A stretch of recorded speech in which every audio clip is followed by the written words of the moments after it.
Kedai Yahudi tu ke? Harga dekat sana teruk sangat tau. Saya dah pernah kena kedai tu. Tak adalah, harga dia memang berlampau sangat. Kedai tepi jalan je pun, tapi harga buka macam restoran. Saya rasa kan kita kena buat sesuatu dekat kedai tu. Kita kena bagi pengajaran sikit kat dia. Tak nak nanti sampai kedai-kedai lain pun ikut macam tu juga. Betul juga cakap awak tu. Awak rasa nak buat apa dekat dia tu?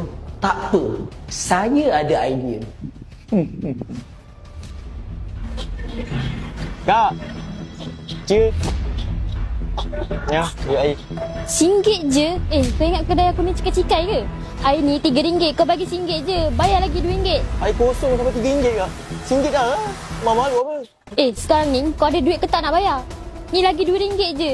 Masalahnya kak, saya bawa cukup-cukup je RM1 tu lah. Air kosong je pun takkan sampai RM3. Dekat menu akak pun tak ada tulis air kosong harga berapa. Macam mana saya nak tahu?